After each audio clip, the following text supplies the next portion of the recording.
All right, welcome everybody to another exciting episode of Under the Dome. I'm your host, Allen Ulrich, here with Bob Rose tonight. How are you doing tonight, Bob? I'm hating my mongrels in the house, but yeah, and exhausted. But other than that, I'm doing all right. Hope you're doing well. I was at that game. Where's John? John needs to hear this. John Butler. I was at that game. Surprisingly, wasn't planning on being there. We got tickets at the last minute, and I tell you what, it was fun. Mm-hmm. It was a fun game. A lot of the same problems that we have been seeing with the Saints are still there. There's no communication in the secondary right now, so they're letting guys run free. Some are playing man, some are playing zone. But, the guys are trying, they're tackling better. There's much more of an effort out there than what we've seen in the past. I don't know. It's just they're getting healthier, so that helps. You got better players out there than what you were seeing before. But, I mean, for the most part, it's pretty enjoyable to be at the game. And there were a lot of Browns fans, which surprised the heck out of me. It really did, because it's like, if I'm a Browns fan, I'm going to the Bengals game, going to the Steelers, I'm going somewhere relatively close. Going to a game in New Orleans, I guess you make a weekend out of it. Yes. It was nice weather and stuff. But, the amount of Browns fans really surprised me out there. And what was entertaining, I pointed this out to my daughter. I said, take a look at those jerseys you see walking around there. I saw Brady Quinn, Brian Hoyer, Bernie Kosar, a lot of Bernie Kosar jerseys, Baker Mayfield jerseys, a lot of Myles Garrett. Of course, I think he was in the stands because he sure as hell didn't appear in the game. But I saw, there were a couple of Jim Brown jerseys, but I'm just like, you look at the people that are wearing these jerseys they're wearing and how many of these players are gone. It's not like when you're at the Saints game, you see a lot of Drew jerseys. I've got one on tonight, but you see a lot of Drew jerseys. But you see Chris Olave, you see Tyrann Mathieu, Cam Jordan, Demario Davis. Those are the jerseys I saw a lot of. Cleveland fans, it really shows how bad this organization has been for so long. They just putting on a jersey just to wear a jersey, just to be a Cleveland Browns fan. I was joking. Every time I saw number 17 go back there, to take a snap, I'm like, is that Brian Sipes? Brian Sipes out there? No, wrong color. He's not a black man. He's a white man.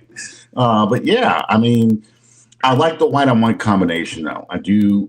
That's always been a great look for the Browns. Reminds me of those Bernie Kosar teams. Mm-hmm. It reminds me of the good Browns teams. But for a team with so much history, the jerseys that people choose to wear just struck me as odd out there. That's all. Yeah, and it's very indicative of what a revolving door of dysfunction the Browns franchise has been, not just since they came back in, what was that, 99, but even the last 4 or 5 years before they went under. I mean, you really do have, I know Bill Belichick took them to the playoffs 1 year in 94. That was about 2 years before before Modell moved them.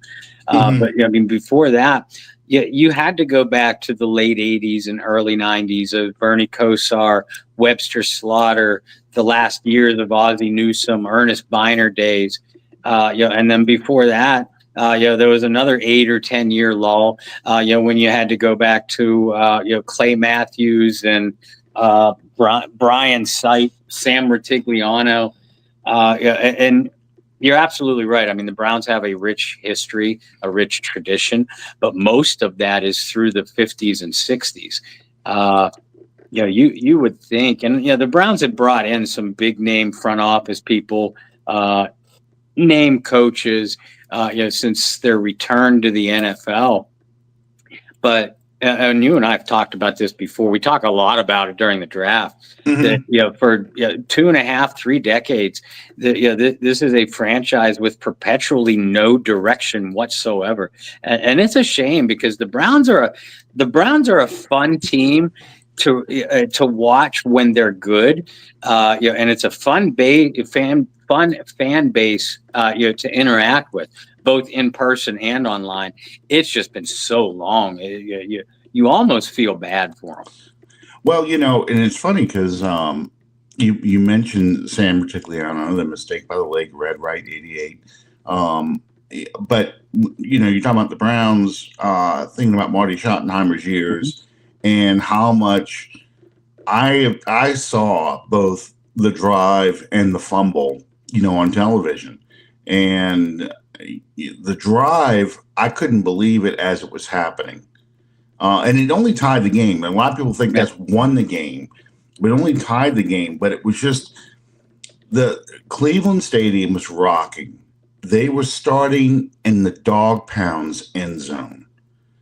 And that field was mud. It was sand and mud. It was completely dead. All the grass is gone in Cleveland by that point. And then just to see them methodically move down the field. And Elway converted a couple of big third downs, which was incredible about it. So as I'm watching this game unfold, I'm thinking to myself, the Browns have to step up sometime. Michael Dean Perry's got to make a play sometime. Something's got to happen. And it never happened. And they tied the game. And once they tied the game, no Webster Slaughter jerseys. I was shocked.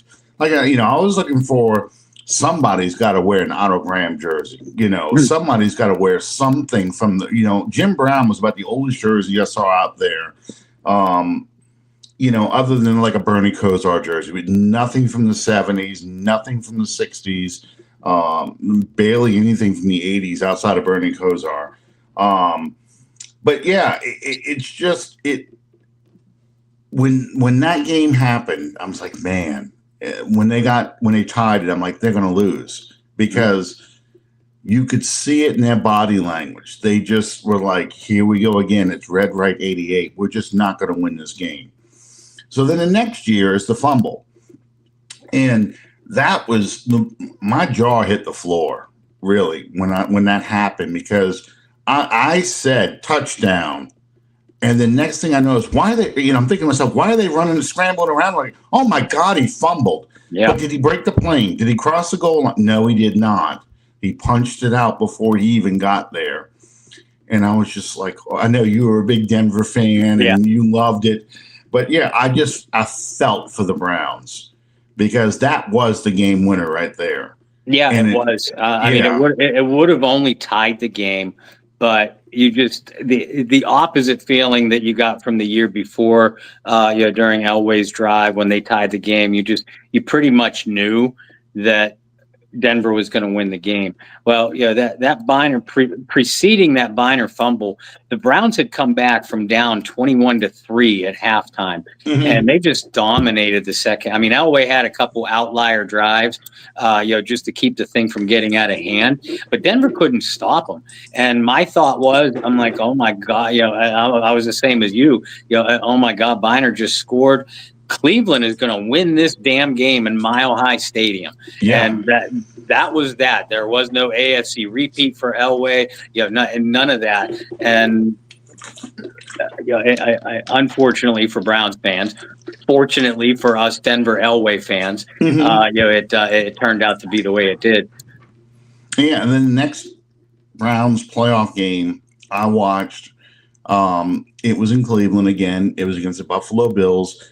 That's the famous shot of Don Beebe getting flung head over heels, and he comes head down and hits that mud. You just see the sand blow everywhere. And I'm like, that man just got killed.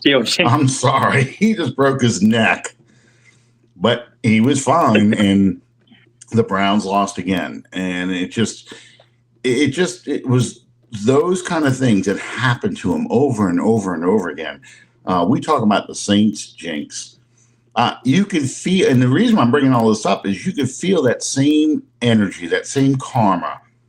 And I'm not a big fan of that word, but when the Saints started moving the ball again on them, even though it was tied at 14, you could kind of see in the body language of the Browns. It's like, yeah, we're not supposed to win this game, and we're going to lose it, and this is how we're going to lose it. And it was like once Taysom got that second touchdown, and then once that great catch by 83, come on, Juwan Johnson, in the end zone, it was like the Browns just kind of quit. Yeah. That was probably the worst tackling effort I have seen on Taysom Hill's 75-yard run. They just gave up on running. Mm-hmm. It's like, oh, he got to the outside, he's going to score. What the heck? Oh, very nice. Somebody got you an That's awesome, Chad. That's great. I still want. I'll never get it, but I still want a Chuck Muncie and a Wes Chandler jersey. I want those Saints jerseys. I'd love a Pat Swilling jersey too. I have seen Ricky Jackson. I've seen Sam Mills, but I've never seen a Pat Swilling or a Vaughn Johnson jersey. No. And yeah, you can get a customized jersey and put the name on the back, but it's not the same. It's not the state logo. It's not. Uh-huh. And that always bugs me because I'm like, I can make a customized jersey, but make it look like not like this. Give me, the stripes on the old jerseys or the state logo, whatever it is. I want it to look like in the same, not this number, but the numbers that they had back then. Mm-hmm. That look, and they just don't offer that, and it always bugs me about that. You can get that in some of the other ones, but you can't get that with the Saints, and it's just because you're a small market team. Yeah. I mean, how did you see this game? I was in the stadium watching it, and it was fun. You could see the people get into it and things like that. But how was it watching it on television?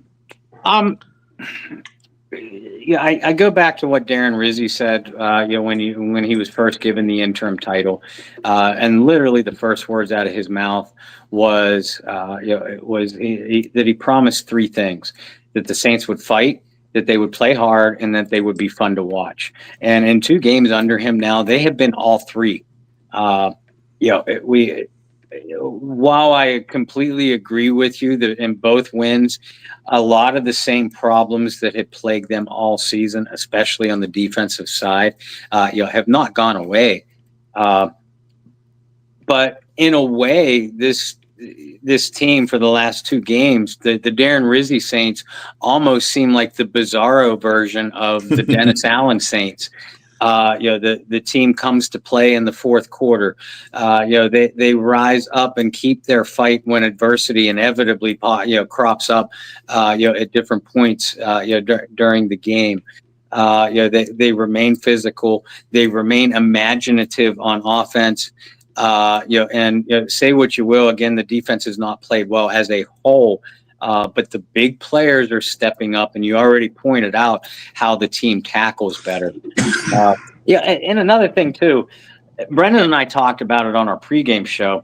We were worried. I mean, we knew that Jameis Winston would put up numbers because, Jameis is capable of just that.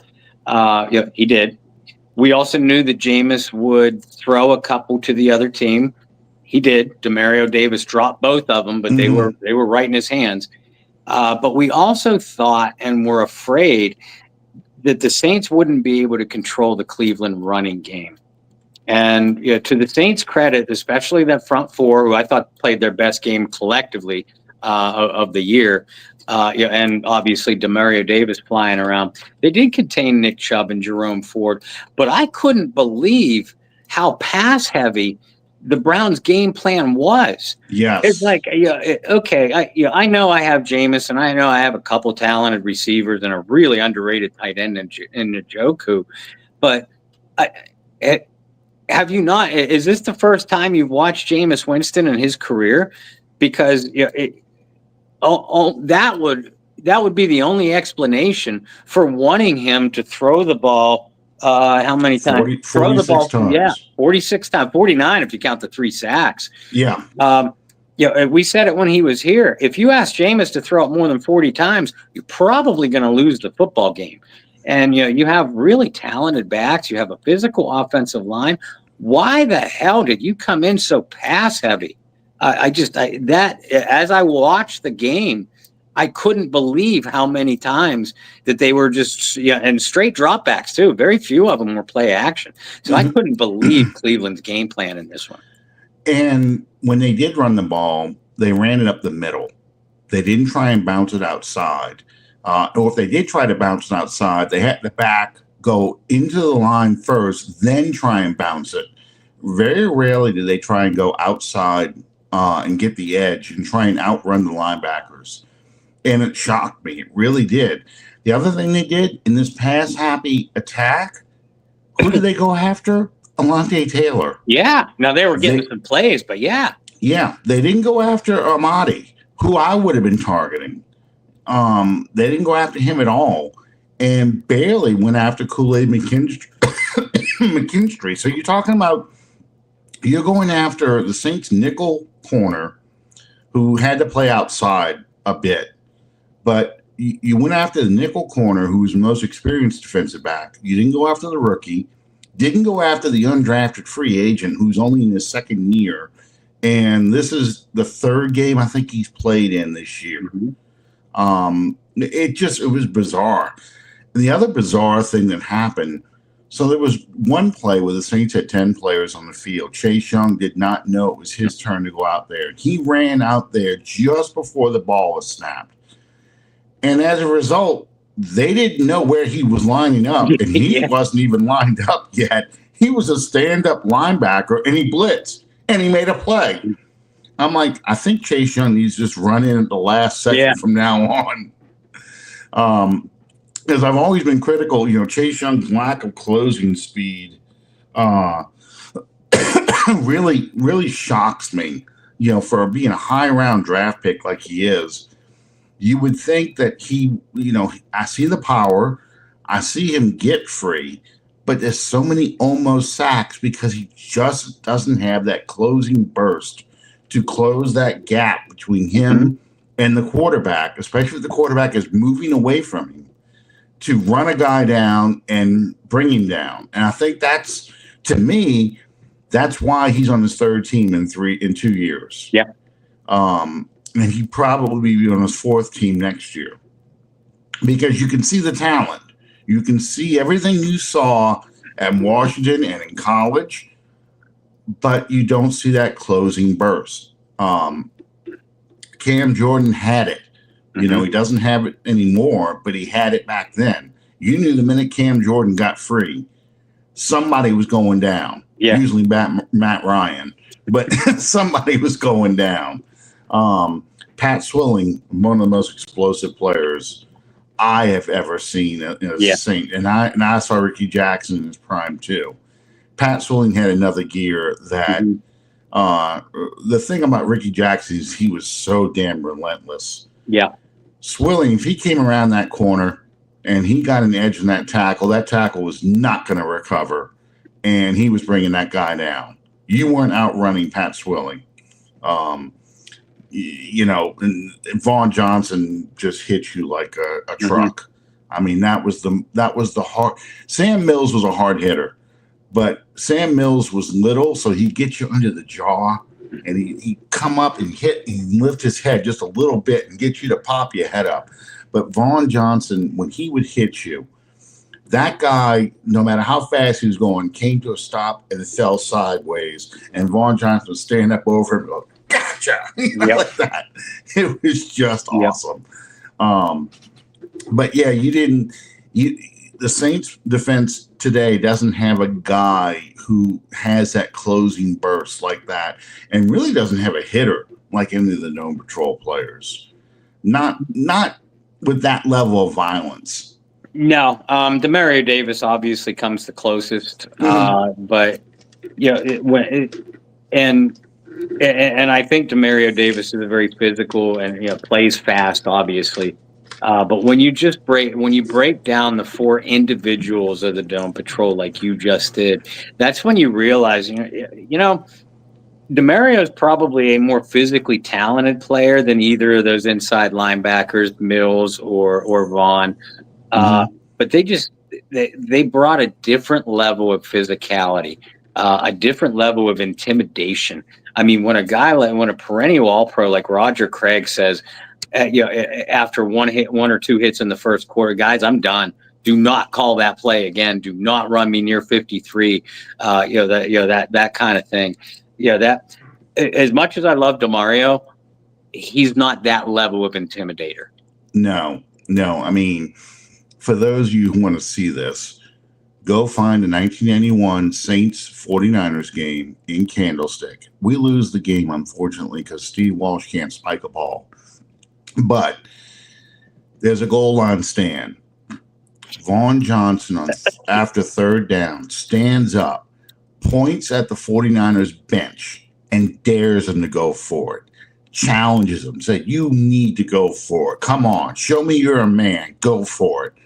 So they go for it. They run Tom Rathman right at Vaughn Johnson. Vaughn Johnson hits him for a 3-yard loss. Now, on the 1-yard line, this is a goal line play. Vaughn Johnson splits the guard and the tackle and tackles Rathman for a 3-yard loss. So not only did he talk the talk, he walked the walk. He made the play. And you pick a year out of the Dome Patrol era, 87 against the Steelers, when they get the first winning season. We're talking about the Browns earlier, 1991. It's not 91. It's 87, opening day against the Browns. 2 safeties. They get 2 safeties on Bernie Kosar. Seattle in 1991, that's another one. Pat Swilling gets 2 interceptions. I mean, that defense brought a level of intimidation and violence that you don't see anymore. It's a different era, different kind of football. These guys they play a different speed.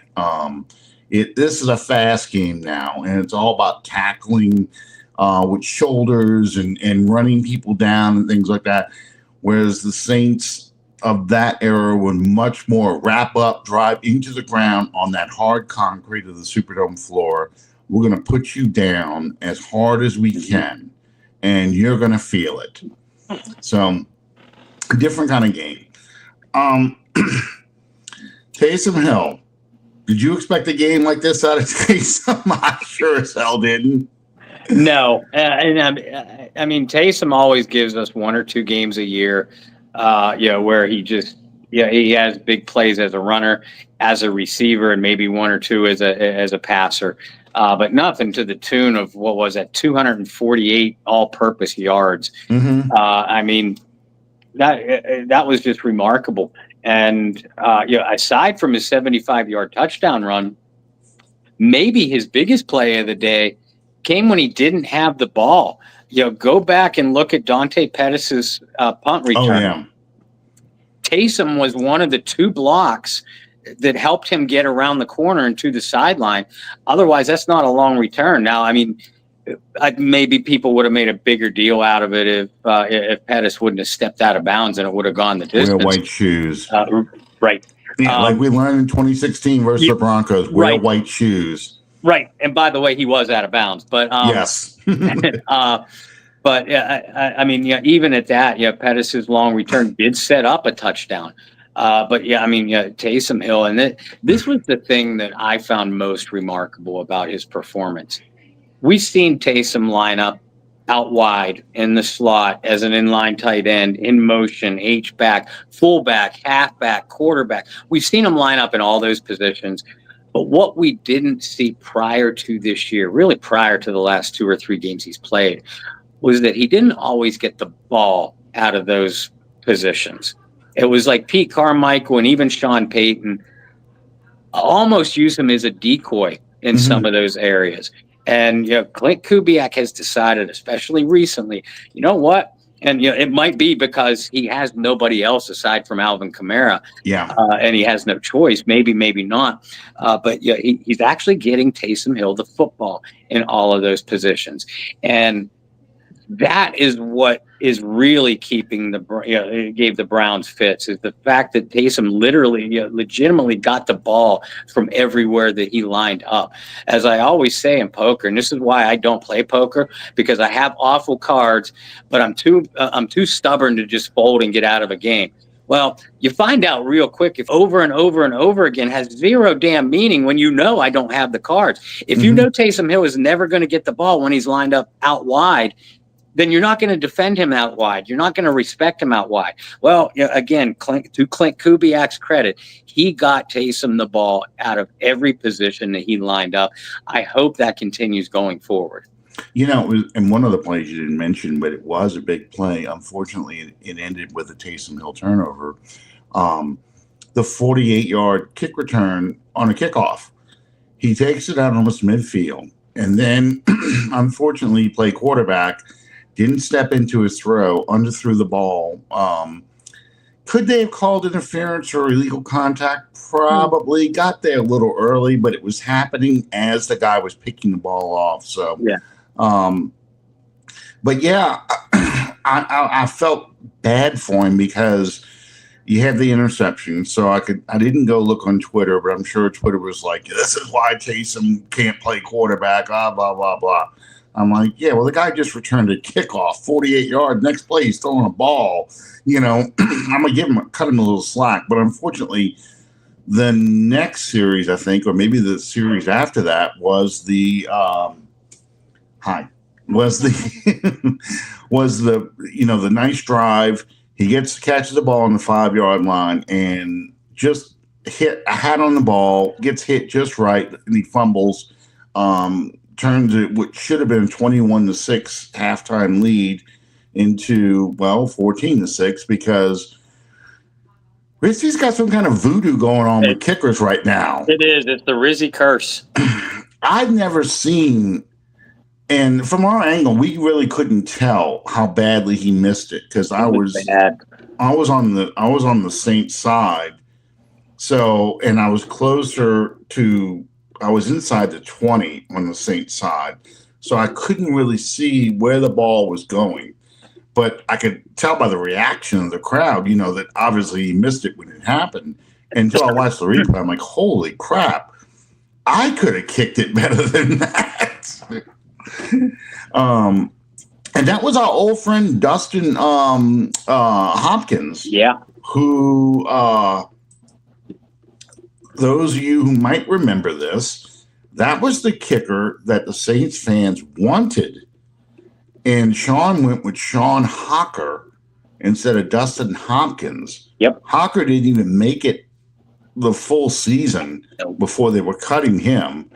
Meanwhile, Hopkins actually became a good kicker over there with Washington for a long time. And he missed those kicks like, I wasn't even laces out. It was just like, I don't know. He just hooked him badly.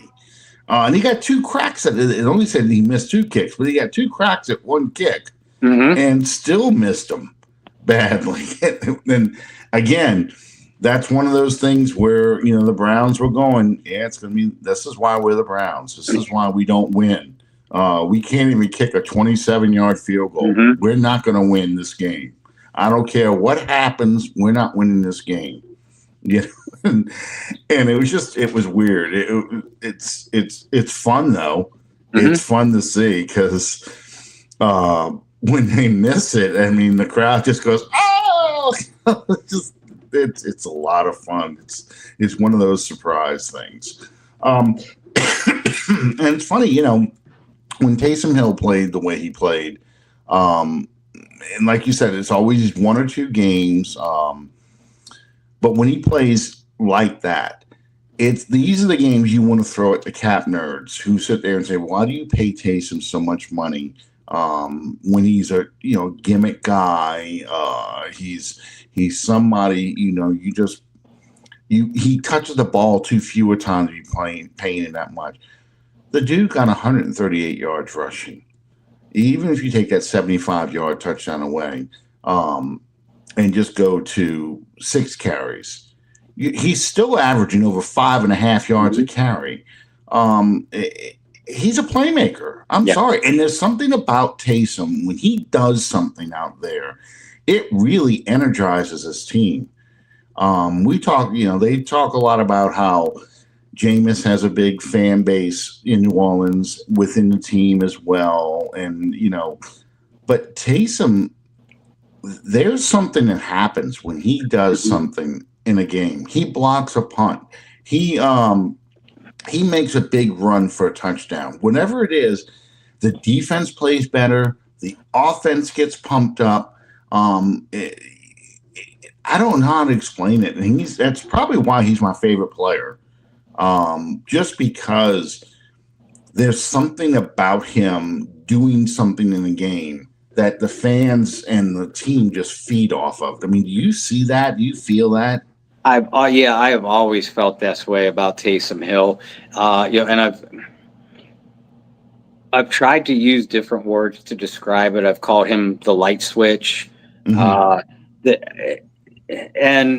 only people our age would remember these type of video games. When you had like a car game and you had that turbo button, but you could only hit it a certain number of times during the game. During the video game. That's what Taysom Hill is. You can't go to him every single play. He's not that type of player. But you use him at strategic times.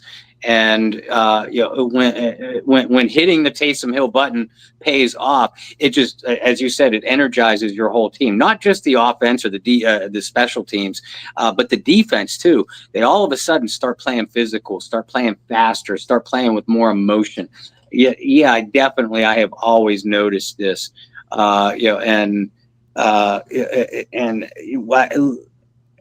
I know what you mean about the cat nerd saying, he only gets X number of touches.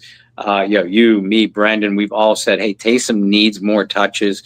And I still stand by that. But I also stand by the fact he's not an 18 to 20 to 25 touch a game guy. That's how he got hurt early in the season. Exactly. Yeah, exactly. He's a complementary piece who's valuable by his versatility alone. And just, I think I've tried to put myself in the football player's shoes, like in one of his teammates' shoes. And that's probably the best way I can describe it is if I'm on the team with Taysom Hill, I'm playing hard. It's just my own personal nature. But I see a hard-nosed guy like that just give it all up on a particular play. And that's going to get my juices pumping naturally. It's not that I'm consciously thinking to myself, Taysom's made a play, so now I got to go make one. It's in the DNA of an athlete that, when something happens like that, or when you have a spark plug of a player like that, it just automatically just juices your level up. Absolutely.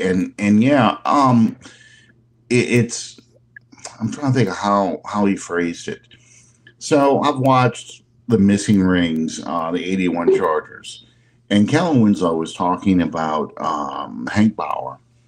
And he says, as a more talented player, when you see a guy like a Hank Bauer giving his all and doing these things, you start questioning yourself, am I doing enough to contribute to this team? Am I giving my all? I'm looking at this guy who, is short, and I'm talking about Hank Bauer. He's short, he's slow, he's a white guy, white guy. Bald, yeah. Yeah. And he is just busting his butt, leading the team in special teams tackles, just going out there, giving his all. Am I doing enough to compete with that? Because I'm a more talented player, but he is showing he deserves to be on that field more than I do. And Kellen Winslow said he would use that to motivate himself to do more. And I think to an extent, like you said, that's the attitude people have with Taysom Hill. This guy is going out there showing us how to win. He made a play this is the kind of play we need. Let's take advantage and let's let's win the game because of this. I felt in the Minnesota playoff game in 2018, no, 2019. 2019 season, yeah. Yeah, 2019 season. Yeah, 2019 season. Taysom Hill almost single-handedly won that game. If we just had an offensive line that could have blocked, he wins that game. And if he wins that game, that's probably his signature game. Yeah. Because him carrying those Viking players for extra yards, it's just amazing. It's just incredible. I still can't get over that. And then, there's one play where you thought he was tackled for like a 2-yard gain. There he goes. He's running down the sideline. Does a kick return, and you just don't realize how fast he really is.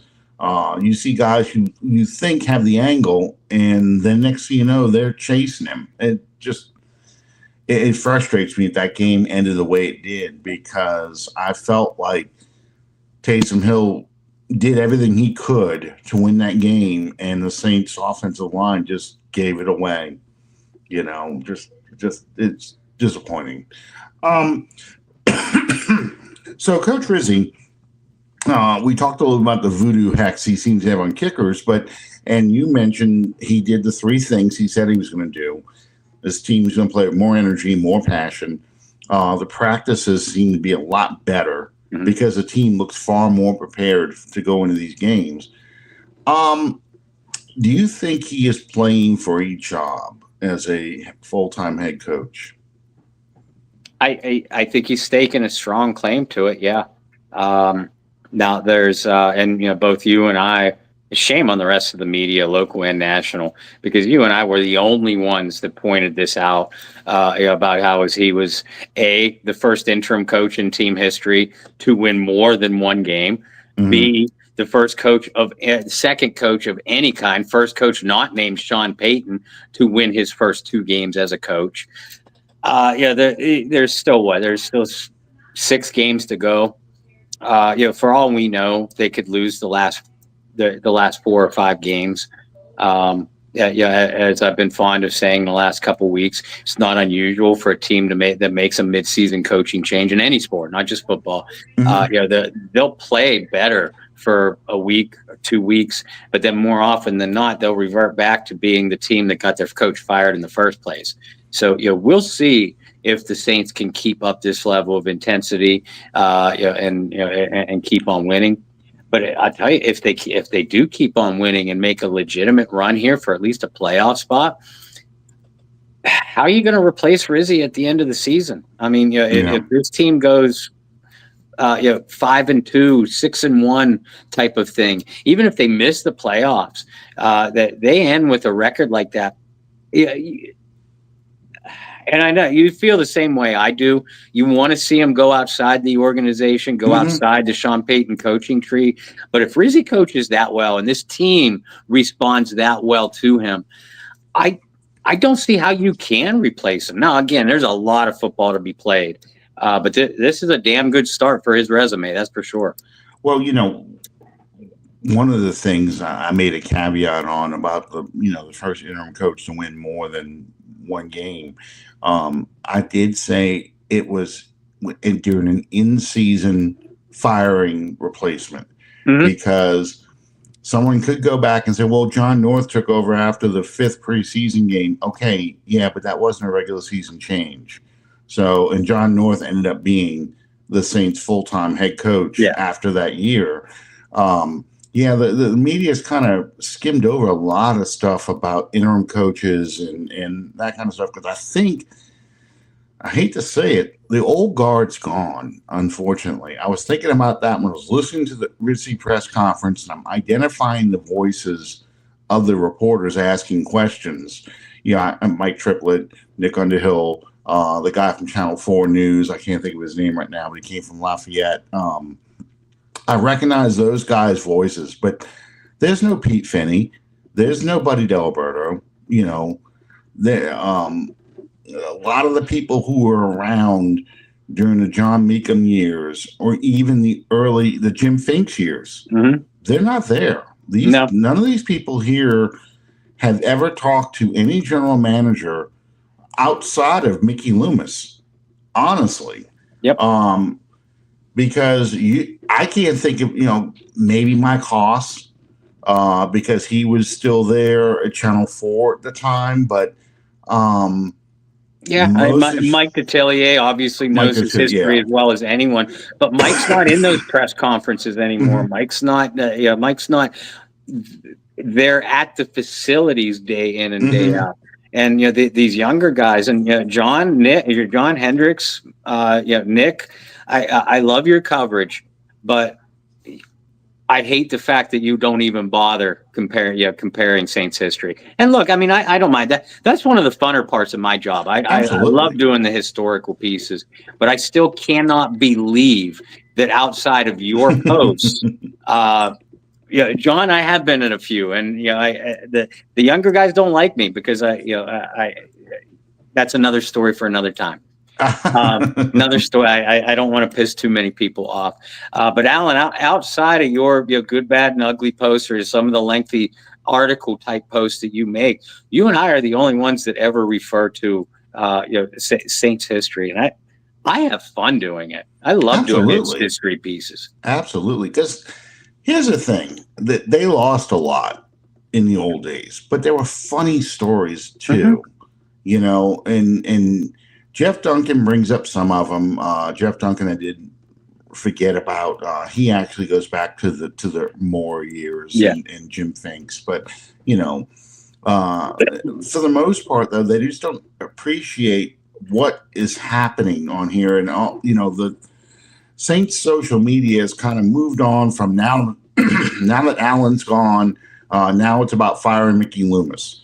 And then if Mickey Loomis gets fired, then the next thing you know is now it's time to get rid of Derek Carr. And I do want to talk about Derek Carr in a minute, but it's a lot of the change. We want something new. We don't want anything old. We want to see something different. And I think it's interesting right now. They're kind of torn because as Rizzi wins more games and the kind of press conferences he gives, and then the clips of him in the locker room talking to the team and stuff, some of the people are kind of like, maybe I do want Rizzi around because I like what he's saying, what he's doing, he's getting results. I'm scared about that because I've lived through J.D. Roberts and John North and these kind of decisions. And I don't want them to be swept up in that emotion and not have somebody come in and take an objective look in this team and say, okay, we need to change this. We need to change that. And I get it. The coaching candidates they have are very, very thin. The Jets have fired their coach. The Saints are going to be looking for a coach. The death watch has been on for about 6 weeks now for the Jaguars coach, Doug Peterson. I expect the Giants coach to get fired. McCarthy, Dable. McCarthy. Yeah. Oh, my God. The Cowboys are horrible. They are absolutely horrible. How bad is Trey Lance that Cooper Rush continues to play in front of him? How bad is he? Yeah. It's just awful. So there's going to be a lot of – the Raiders are probably looking for a coach too. So there's going to be a lot of teams that are going to be firing their head coaches and looking for a new direction. So, people say over and over again, I want Ben Johnson from the Lions because Ben Johnson and the Lions are now what the Saints were in 2011. Yeah. They just hung 52 points on the poor Jaguars,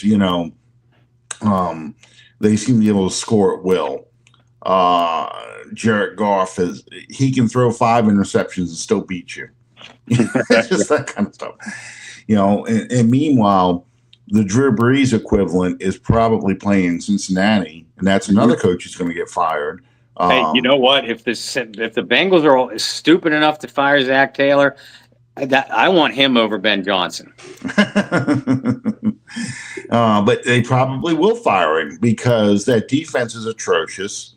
and they make strange decisions at critical times in games. That Chargers game, they had 3 chances to win that game, and it didn't happen. But yeah, so there's going to be a lot of coaches out there that people are going to be competing for.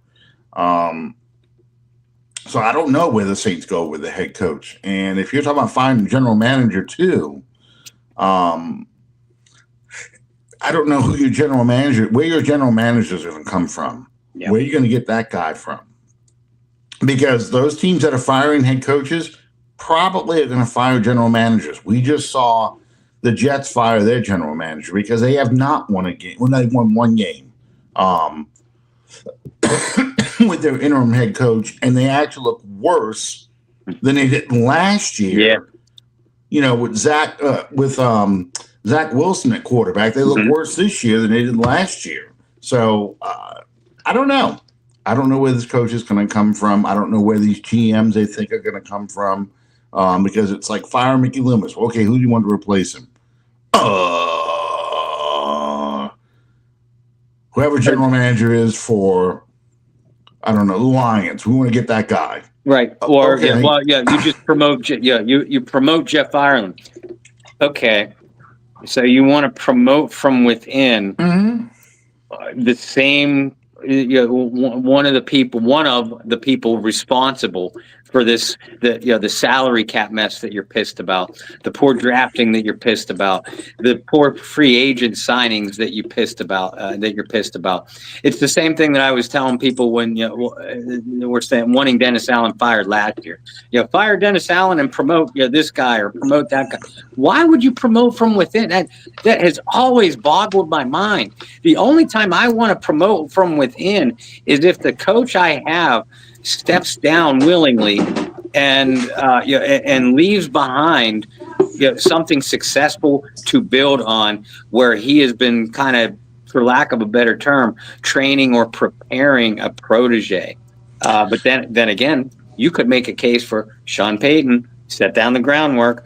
Dennis Allen was his protege. Look at that mess. So yeah, Sean Payton's the one that said that's the guy you want to hire. Before he walked out the door, he said, that's the guy I recommend to replace me. And that's how he got the job. It wasn't laziness. It wasn't, they did sham interviews.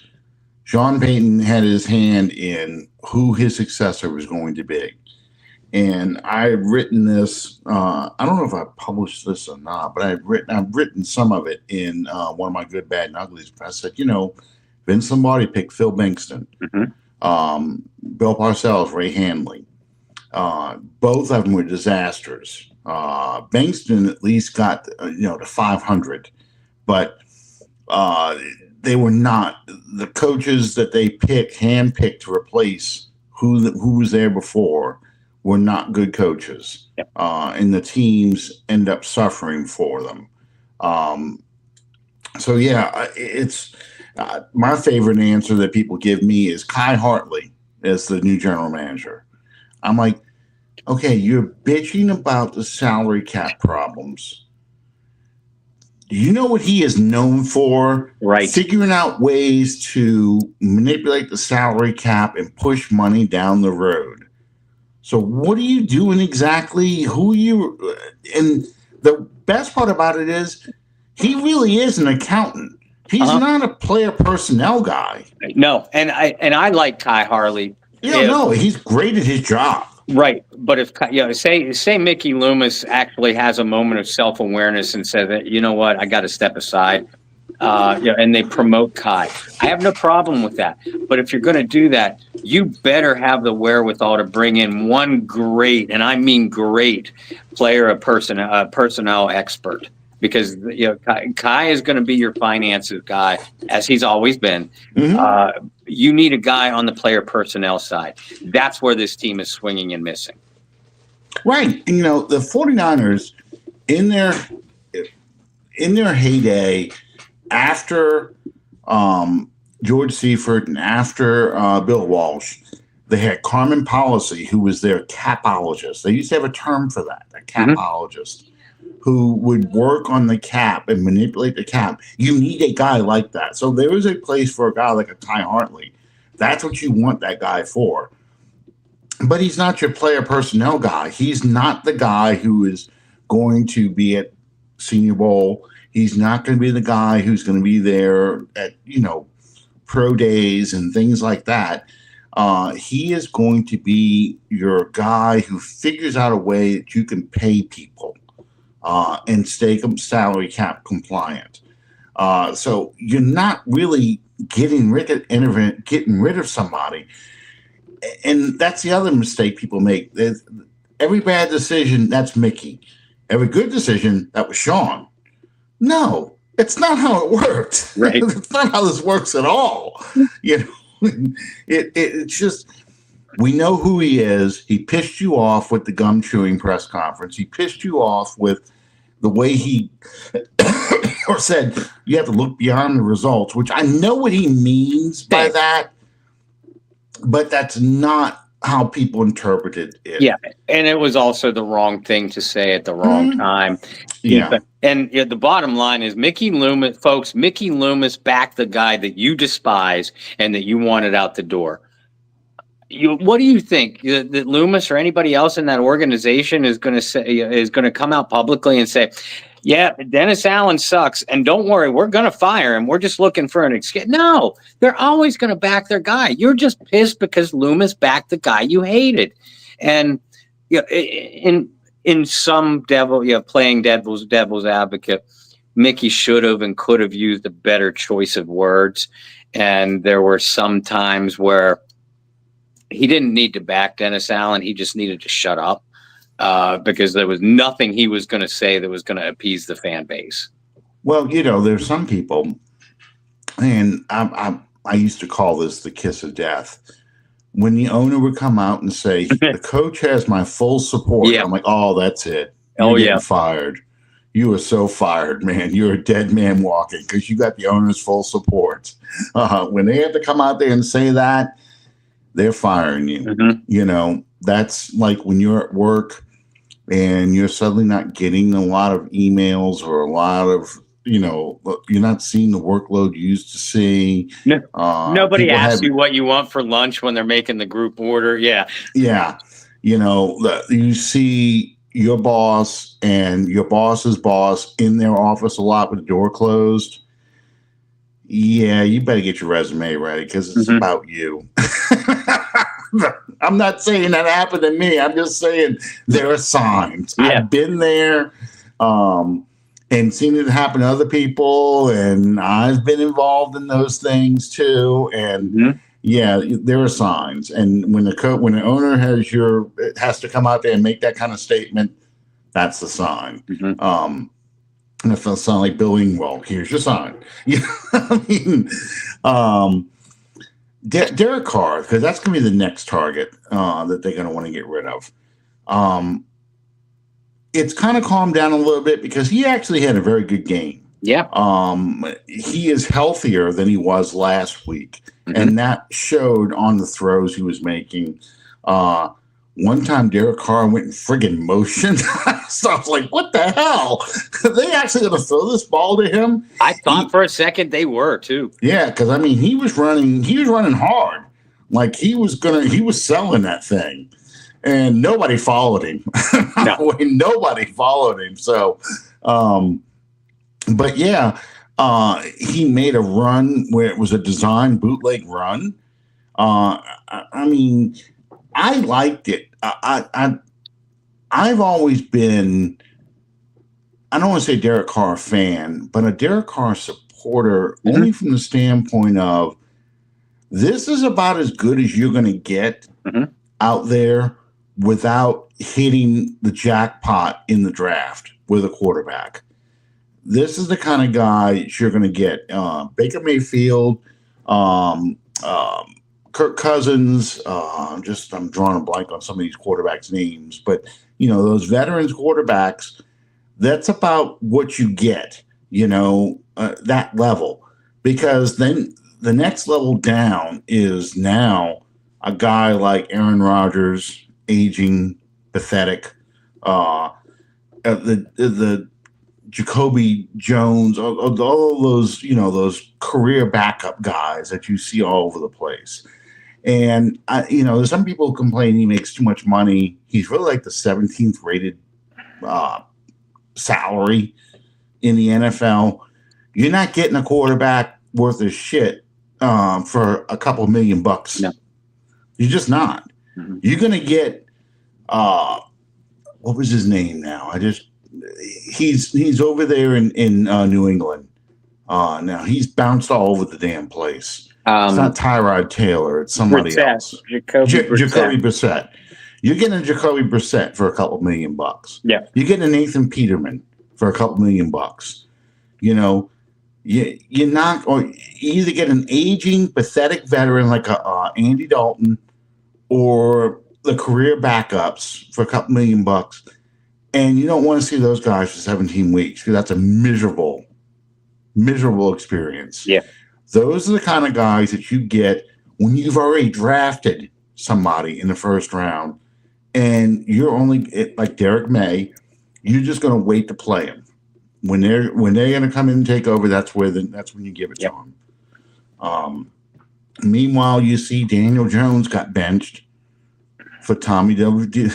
Mm-hmm. And I'm sorry, I think of Goodfellas every time I hear that dude's name. But yeah.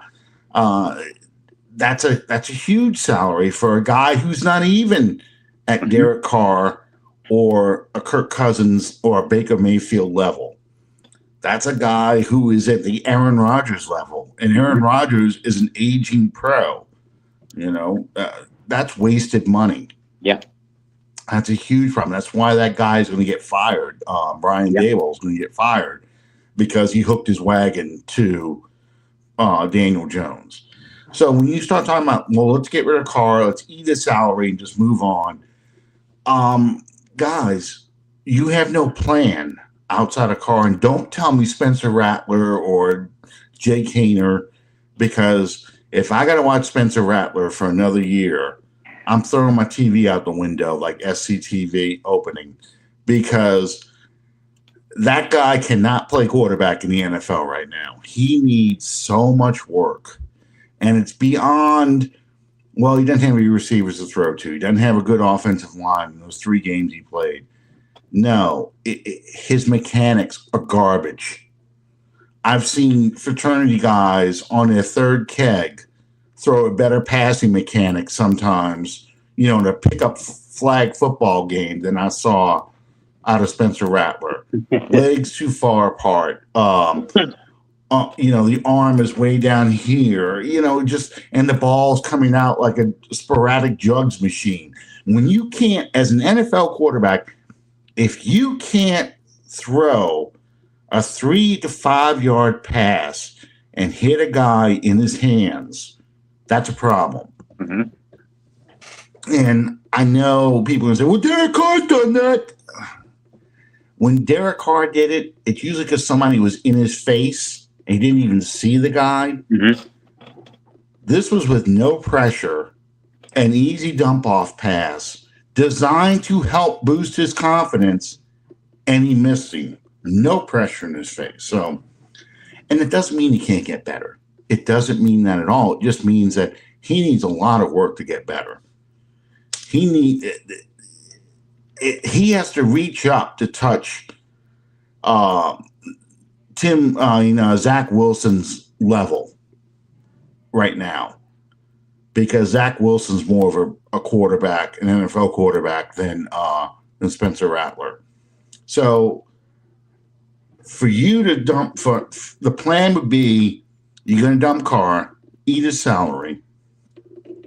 You're going to have to draft a quarterback in the top 5. So, if you want the circus in town, you take Sanders. If you want to, if you want to get the running quarterback so desperately, you go for Cam Ward or Jalen Milroe, someone like that. But you're not starting in week 1, because then you're in a Bryce Young situation. You need to have a veteran in front of him. So now you're talking about spending a couple million more dollars to go get a Jacoby Brissett, who's probably going to be out there, or maybe Andy Dalton if he doesn't retire, or someone like that. Mm-hmm. that's a tough plan. I don't like that plan. I really don't. I would rather use my draft picks to go get other players that I need. More importantly, we just talked about the lack of pass rush. Yeah. Get pass rushers and get the interior of my offensive line better. Yeah. Get another running back, get an X receiver. And I'm not talking about, like hopeful Olave comes back from concussions. No, I'm talking about a big physical receiver like a T. Higgins kind of guy. Get a tight end who's a multi-threat tight end guy. Give me some weapons. Give me a running back because it's a run-first team.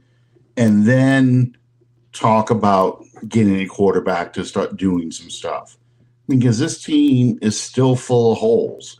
It's impressive what they're doing. They're rallying around their coach, but there's a lot of holes in this team. Yeah. They weren't just a quarterback and a head coach away from being good again.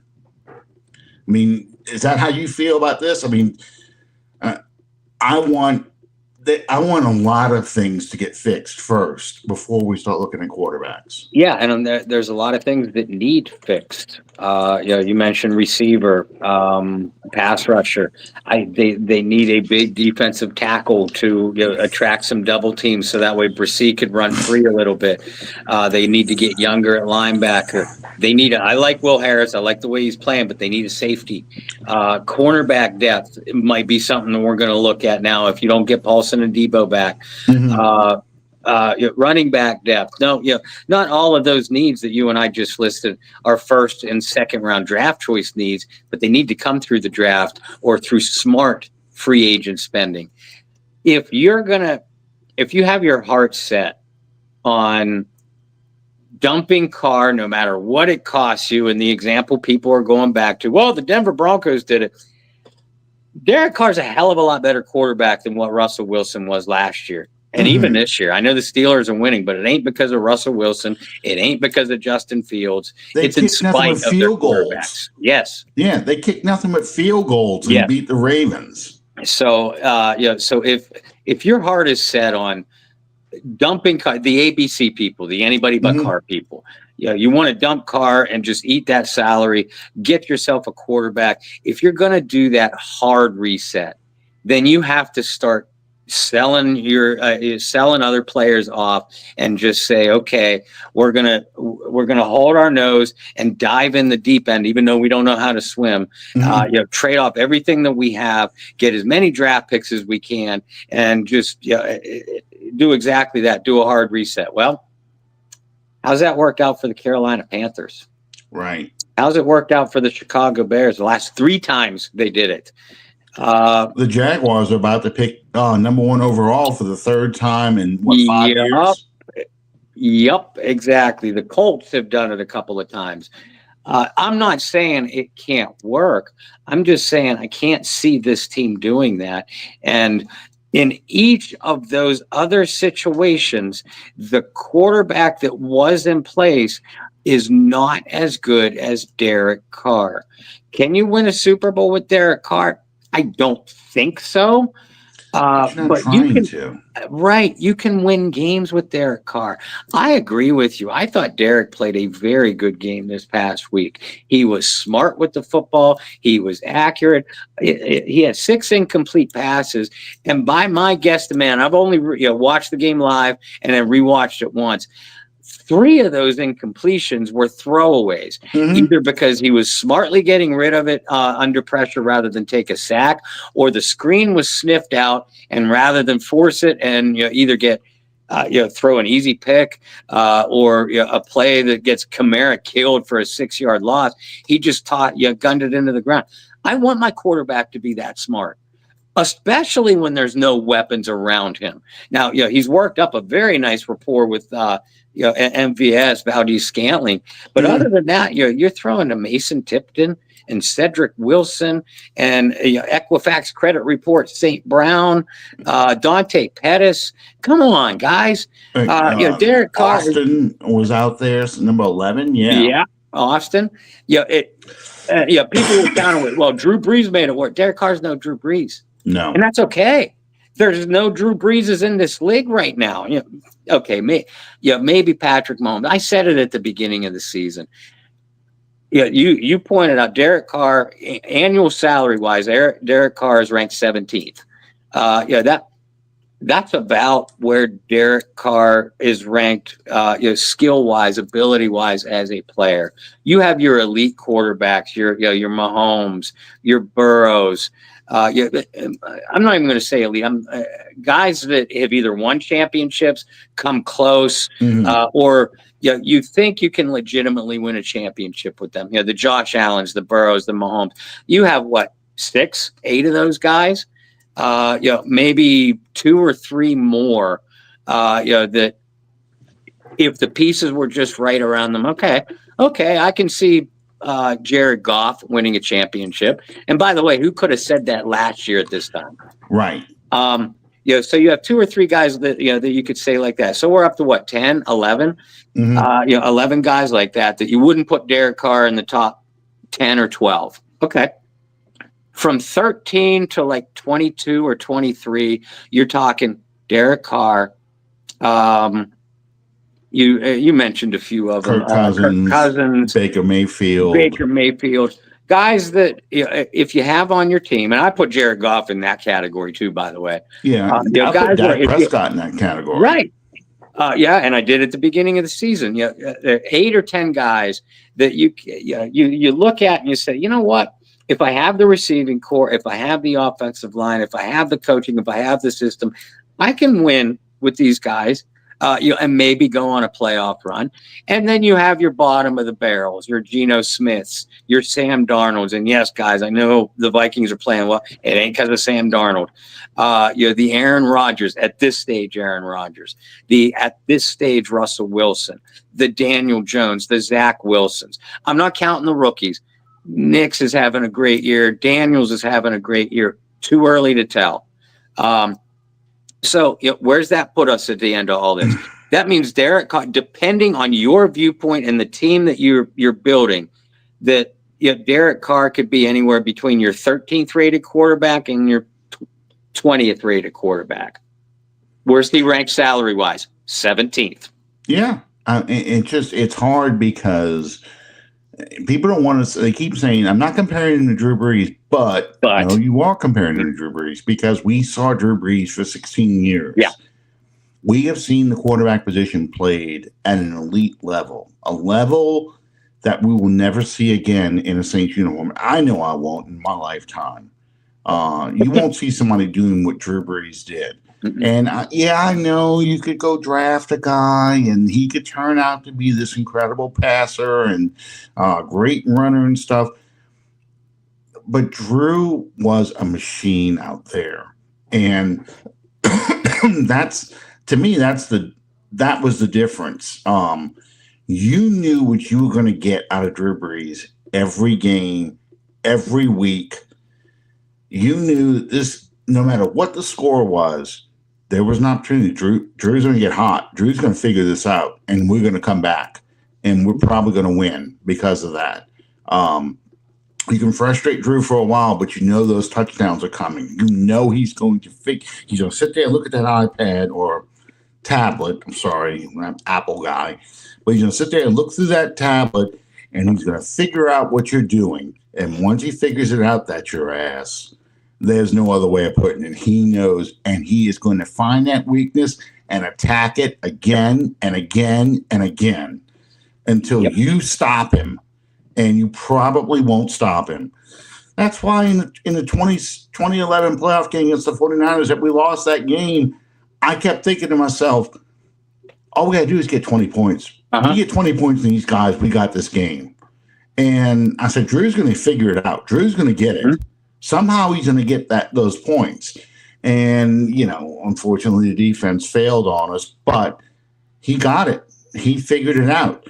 That the Minneapolis damn miracle, that second half is a piece of art.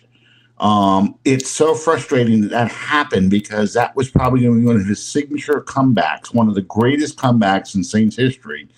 Because that third and fourth quarter was just amazing. Yep. The Vikings had no idea what hit them.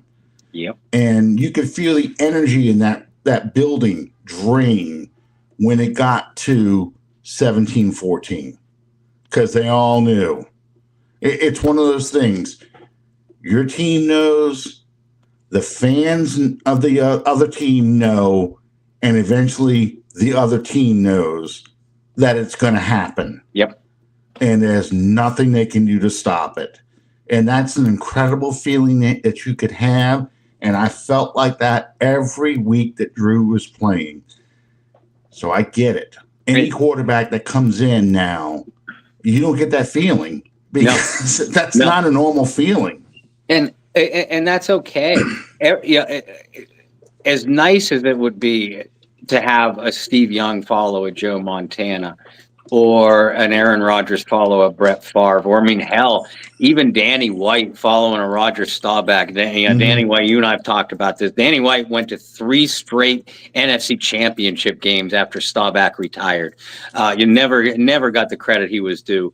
As great as it would be to have those guys, the reality is this: Terry Bradshaw retired in 1983. It was 2005 until the Steelers got Ben Roethlisberger. John Elway retired in 1999. 98 season was his last. You had to bring Peyton Manning off the scrap heap and hope that neck held together. And it took. They got him in 2012. Jim Kelly retired in 96. They got Josh Allen in 2018. Yeah. 17 or 18. I think it was 2018 because he didn't play in that game. In 2017, I think it was the 6 touchdown game. The Saints played him, so it was 2018. Dan Fouts, Hall of Famer, retired in 1986. Chargers didn't get Drew Brees until 99. 99 Stan Humphries got him to the Super Bowl in 95, but still. And that's just it. And the Steelers, between Bradshaw and Roethlisberger, went to a Super Bowl, with Neil O'Donnell. Went to more than a few championship games with O'Donnell, Mike Tomczak, Cordell Stewart, Tommy Maddox. Why? Because they built the team around the quarterback. You still need good quarterback play. You don't need elite quarterback play. So let's not force Derek Carr into elite status and get pissed because he's not. Again, you could still win if you make the right moves around him. I'm not saying the Bradshaw Steelers, the Kelly Bills, post Kelly Bills, post Elway, bro. They still tried to get their quarterback, but they didn't sacrifice their franchise to do it. They realized that the proper way, because Shanahan's Broncos, between Elway and Manning, they were still competitive too. Why? They ran the ball. They got adequate quarterback play. When they got adequate quarterback play, they made playoff runs. And Derek Carr is the kind of guy you can get adequate quarterback play from.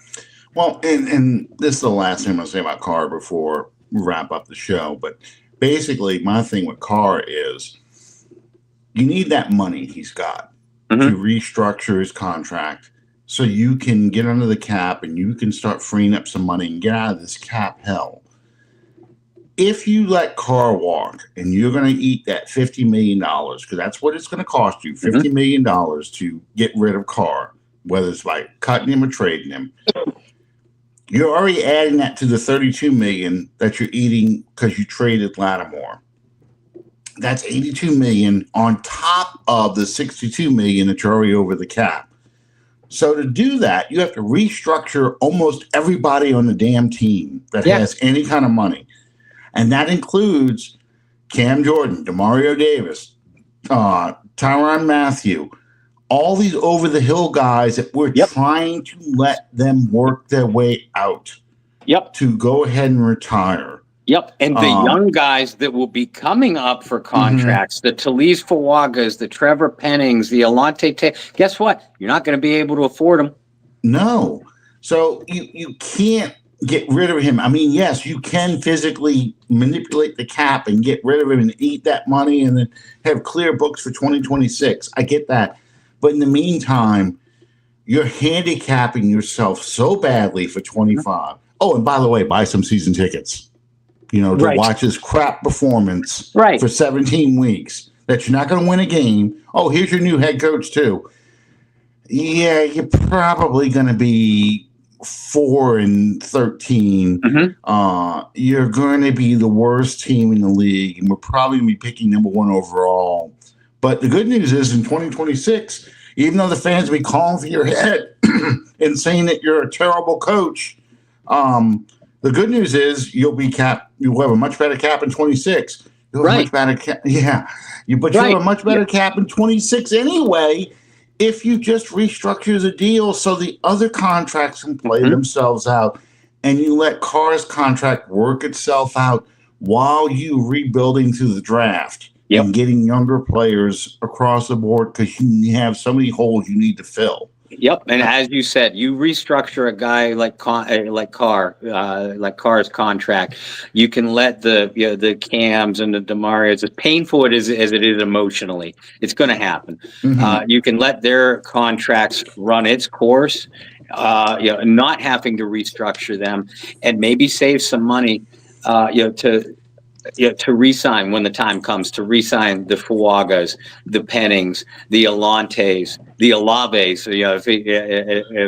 If his brain gets unscrambled, so that because the alternative, like you said, just we're going to take the cap hit, and by the way, we've already restructured Carr, so we're still going to be eating money for him, Lattimore, Cam, and all those guys.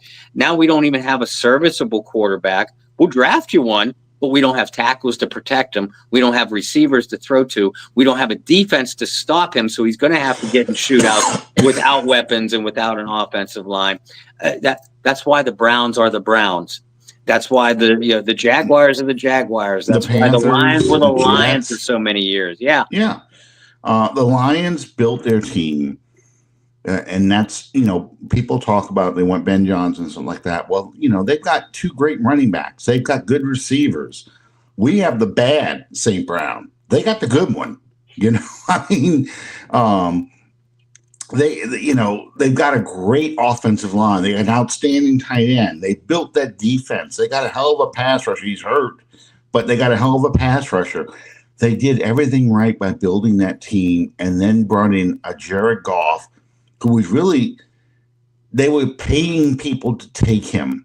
They really did, because they ate some of that salary, but they paid people to take Goff.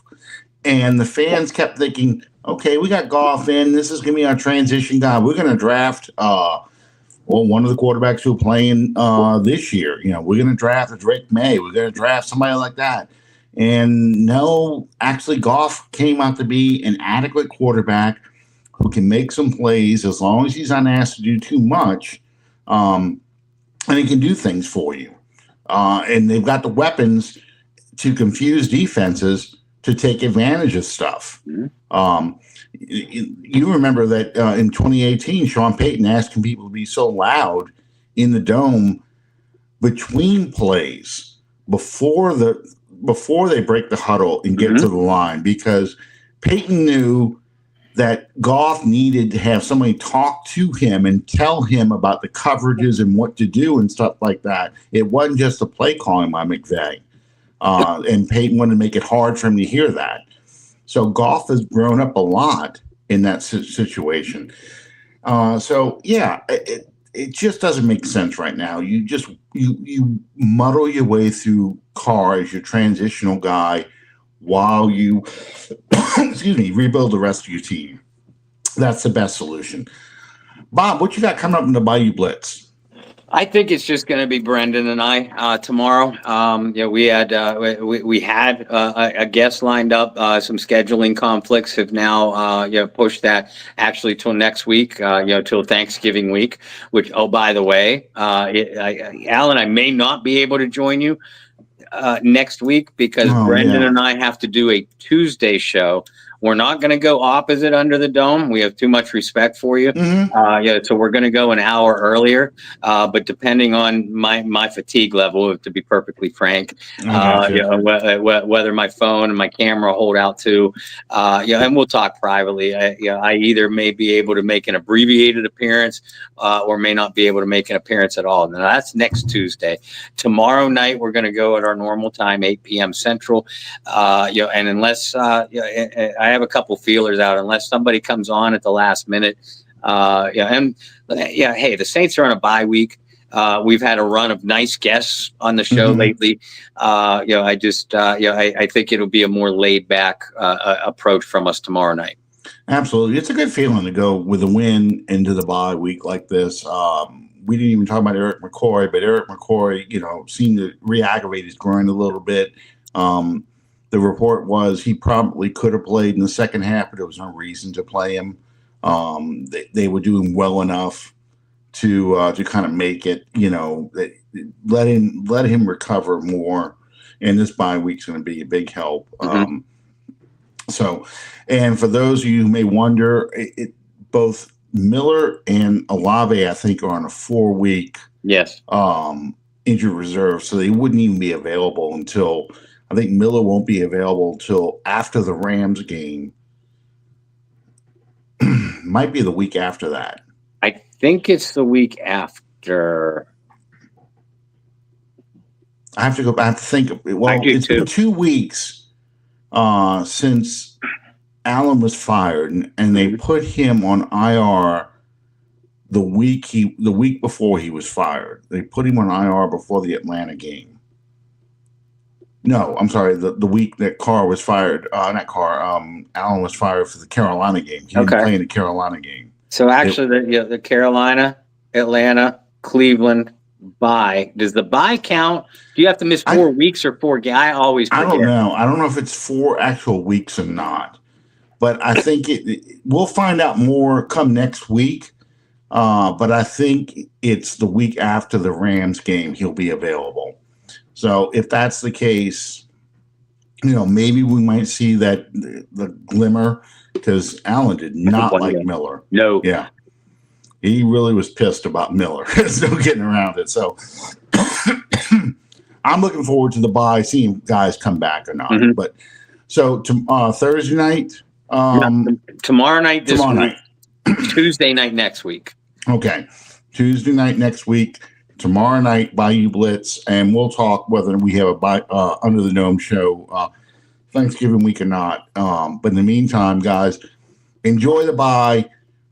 Watch some other games. The Falcons, we didn't even talk about this, but the Falcons are hitting the hard part of their schedule right now. The Bucs have a much easier schedule, but the Bucs are so beat up. Yeah. But the Falcons are hitting their hard part of the schedule. Do me a favor.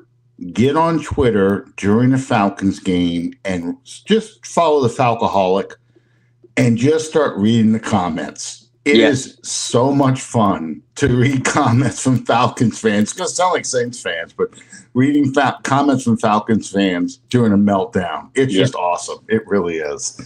That's my advice for the bye week. In the meantime, thank you guys for joining us. We'll see you next time on Under the Dome. Good night, everybody. Good night, all.